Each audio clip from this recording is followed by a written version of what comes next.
Values for life, though, every single day, helping us to grow, to learn and to share. Values for life on God's words so bright, helping us to be our best. Nollywood kids, Nollywood kids, values for life. Watchman, I nearly said something so silly today. Ooh, now that's new. Usually you say the silly things before realizing it. Hey, but yeah, you're right. This time I paused, held my big shot, and thought. And oh, I'm so glad that I did.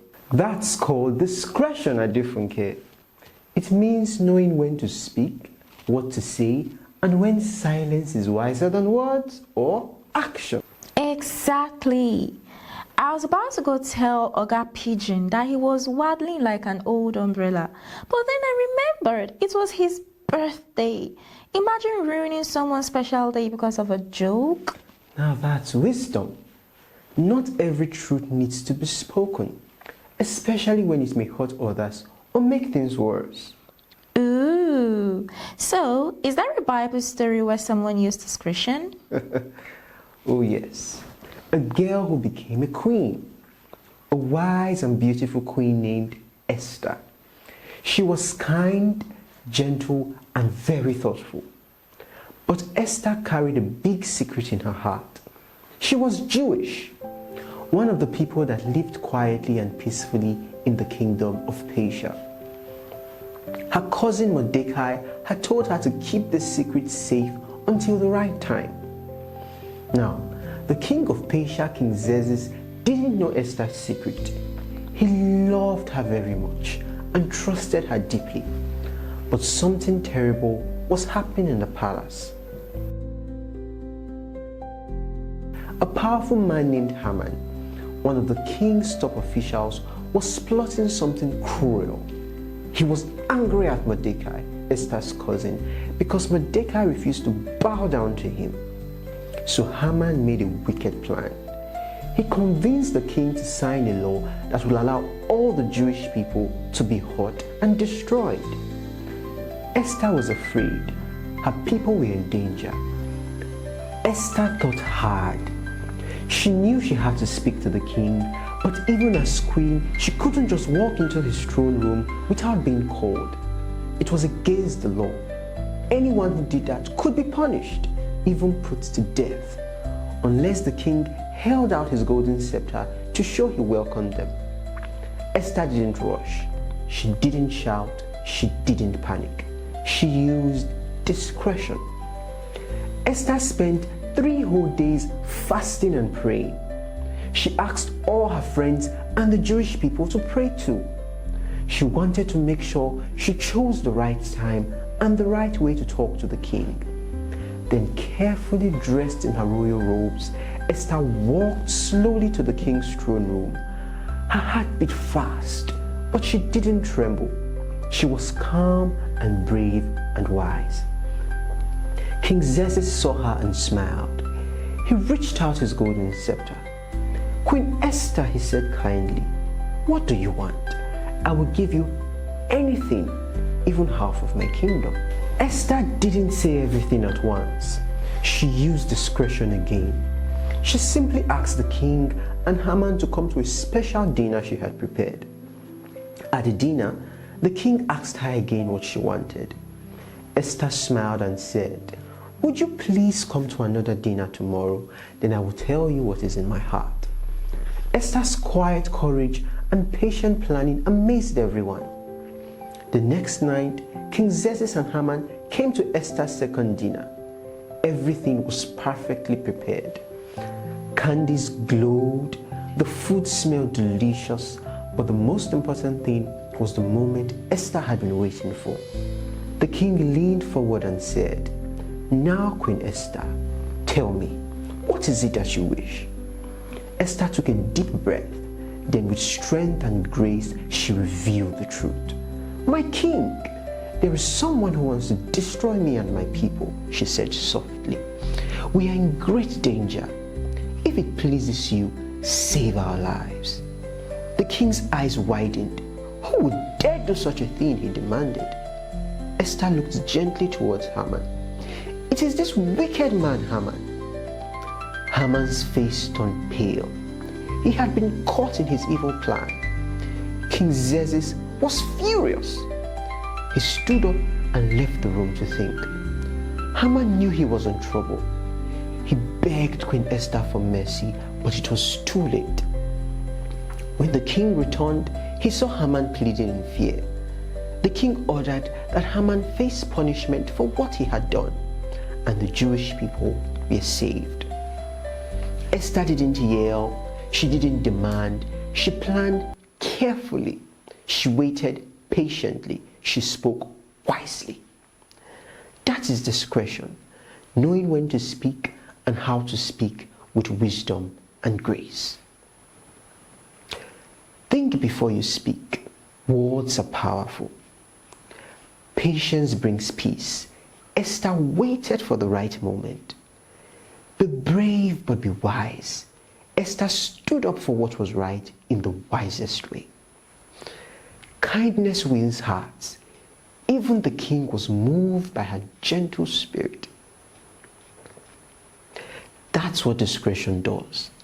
It helps us make space for God to guide us before we act. So, sometimes the best thing to say is nothing. Yes, silence can be strength when it's powered by wisdom. Ah, this is getting good. Can you explain a little more? I can. Let's head to the savannah and meet a clever little mongoose named Musa. In the grassy plains of northern Nigeria lived a small but sharp mongoose named Musa. Musa loved talking, and talking fast. He had a habit of blotting out anything he knew, even when it got him in trouble. One day while foraging near the bushes, Musa overheard a group of jackals planning something sneaky. They wanted to steal food from the porcupines by blaming the meerkats. Musa dashed off, ready to shout the news to the whole savannah. But something told him, wait. So for once, Musa paused. He thought, if I shout now, the jackals might hear me. They might even blame me. What if it's a trap? So instead, Musa crawled quietly back, told only the wise old tortoise, and together they came up with a smart plan. That night, they hid near the food stash and caught the jackal's red pod. Because Musa thought before he spoke. He not only stayed safe, but saved everyone from a big mess. From that day, no one called him the loud-mouthed mongoose again. He became known as Musa the Mindful. So keeping quiet can actually make you a hero. It can make you wise. It can protect others, and it gives your actions more power. Let me tell you one of the most important examples in the Bible where someone showed discretion. Let me tell you about Joseph and how one quiet choice changed the course of his entire life. Before Jesus was born, there lived a young man named Joseph. He was engaged to a woman named Mary, and they both loved God. One day, Joseph found out that Mary was going to have a baby, but the baby wasn't his. He was deeply hurt and confused. What would people say? What would he do? Now Joseph had a choice. He could go around shouting and shaming Mary publicly. He could disgrace her in front of the whole town. But Joseph was a man of character. He thought deeply, and he chose to be quiet. He planned to end the engagement secretly without exposing her to shame. That night, God sent an angel in a dream.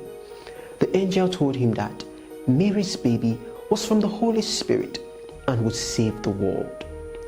Joseph woke up, thankful that he hadn't acted in anger or embarrassment.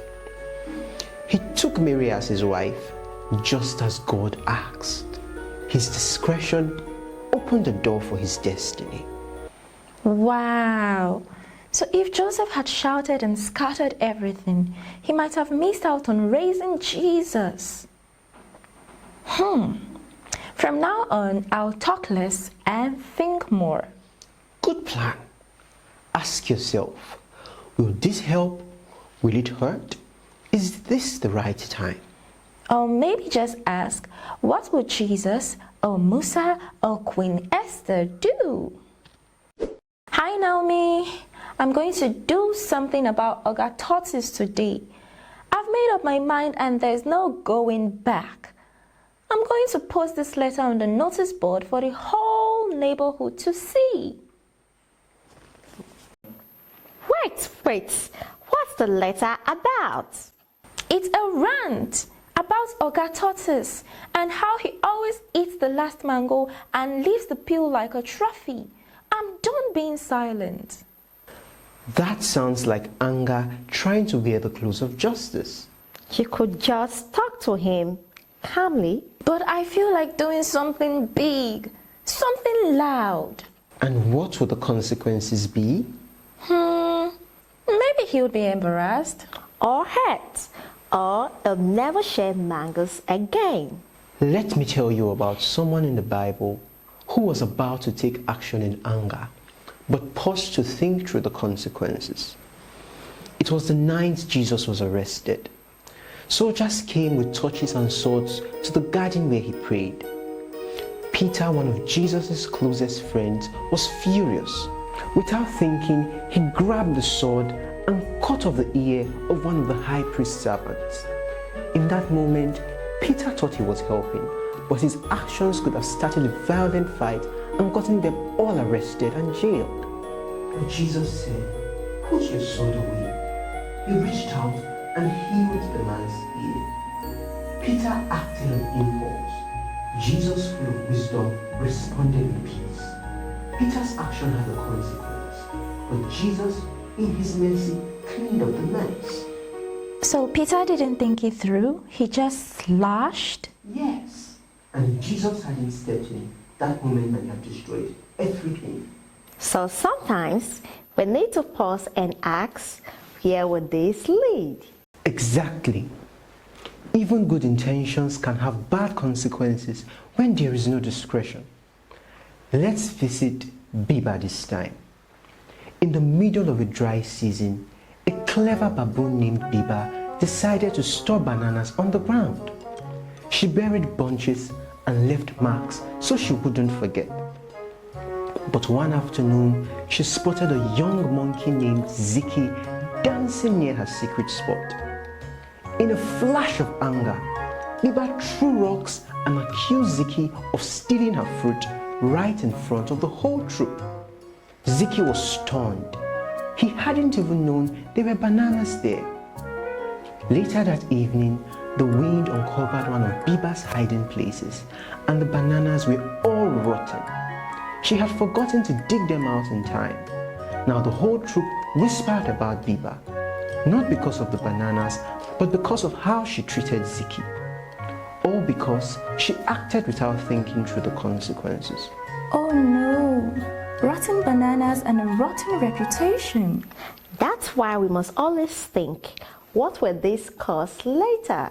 I think I won't post that later after all. Good choice. Discretion is when you think ahead, like building a bridge before crossing a river. Can we sing a little reminder? Let's do it. Before you shout, before you move, take a moment, find your groove. What you do today will stay, like footprints that don't fade away. Think ahead and think it through. Will this hurt or help you too?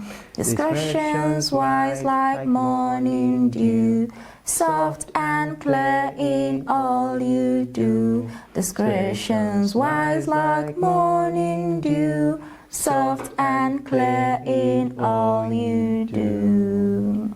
Perfect timing. I've got today's memory verse. The prudent see danger and take refuge. But the simple keep going and pay the penalty. Proverbs 22 verse 3. Can I act this out with you? I think it might be fun. What was the first half? The prudent sees danger and takes refuge. Prudent means careful and wise, right?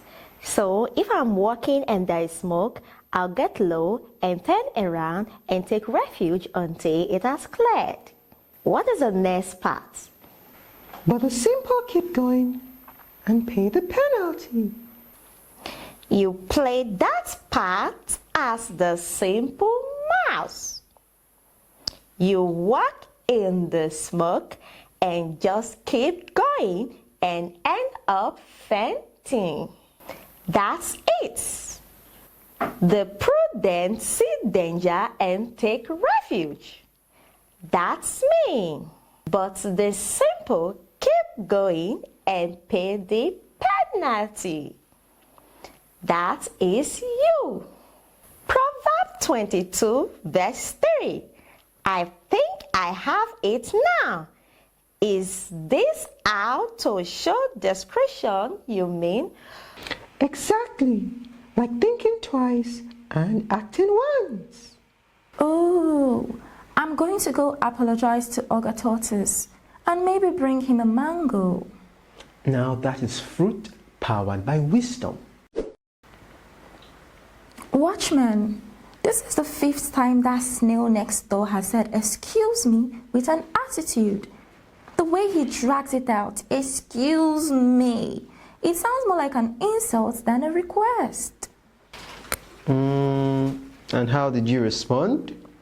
I told him, if you're going to slither into my space, at least do it with respect. Then I slammed the gate behind him, very hard. Aha! So we have one snail with poor manners and one ostrich with an angry neck? I don't like checking my attitude. I prefer letting it run free. But that's exactly why we're talking about discretion. It's not just about your words, but your tone, your timing, your attitude, the way your actions affect others. Let me tell you about someone who had every reason to speak harshly, but chose to be respectful instead. King Saul was hunting David again, even though David had done nothing wrong. Saul chased him with soldiers, trying to kill him. One day, Saul entered a cave to rest, not knowing David and his men were already inside, hiding in the shadows. David's men whispered, "Now's your chance, finish him." David crept quietly, but instead of hurting Saul, he only cut a small piece from his robe. Then he waited until Saul was far away and called out, "My lord the king!" David bowed, showed the robe piece and said, "Look, I could have hurt you, but I didn't. I mean you no harm." Even though Saul had been cruel, David chose to speak with humility and honor. He checked his attitude and practiced self-control. And because of that, Saul wept and said, "You are more righteous than I am." He could have taken revenge, but he chose respect. Discretion is when you act with dignity, even when others don't deserve it. Okay, I may have slammed that gate a little too hard. That reminds me, in the desert dunes of Katsina lived a young camel named Khatun. Khatun was strong, smart, and very impatient. Whenever animals walked too slow or made mistakes, Khatun would grunt loudly, stomp his hooves, and say things like, "Do you even know how to walk?" He thought he was just being honest. One day, during a long journey, the older camels slowed down, tired and aching. Khatun rolled his eyes and shouted, "Come on, I could have finished this trip in my sleep." But suddenly, Khatun stepped on a sharp thorn and collapsed. It hurt so badly he couldn't walk. Now the old camels, slow and gentle, formed a circle around him, lifted him carefully, and carried him to safety. Khatun realized something. Good manners aren't just about words, they are about kindness. From that day, his voice became softer, and his heart became wiser. Yikes! I've been a little like cartoon lately. Loud, impatient, and flappy. Even floppy birds can learn to glide gracefully. Watchman, I shall now greet the snail with poise, patience, and parsley. Parsley? I hear snails love it. Peace offering. You are learning discretion with flavor. Hello kids. Welcome to our wonderful question and answer session. Are you ready? Let's go. 1. What is discretion and why is it important in our daily lives?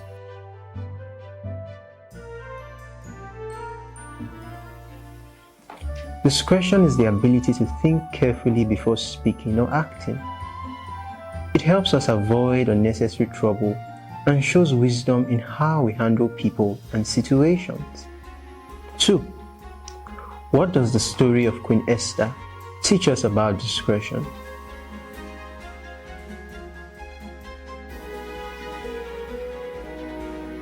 Esther didn't rush to confront the king or expose Haman. She waited for the right time, prayed, and acted wisely, saving her people through calm and thoughtful decisions. 3. What lesson did we learn from Peter cutting off the man's ear?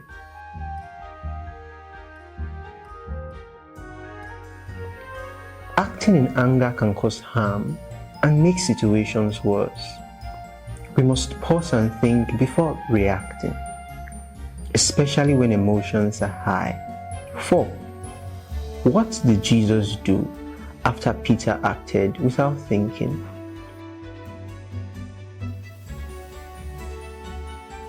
Jesus corrected Peter and healed the man, showing that peace and mercy are better than violence or impulsive action. 5. How did Biba the baboon's quick accusations affect her in the long run?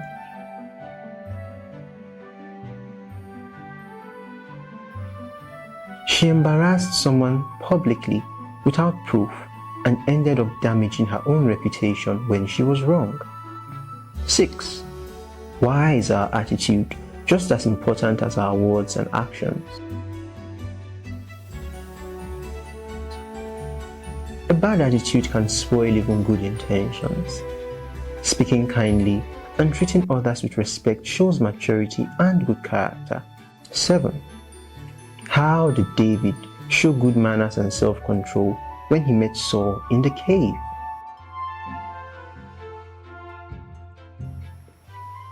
Even though Saul had been chasing him, David spoke humbly and didn't take revenge.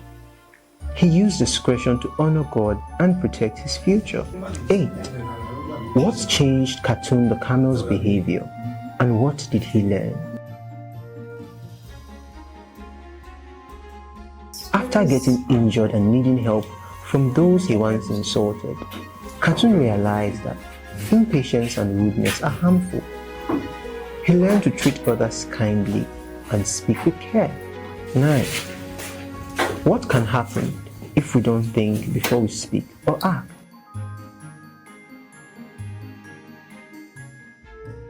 We may say or do something that causes pain, breaks trust, or leads to serious consequences we didn't expect. Hope you enjoyed our wonderful question and answer session. Until next time, bye.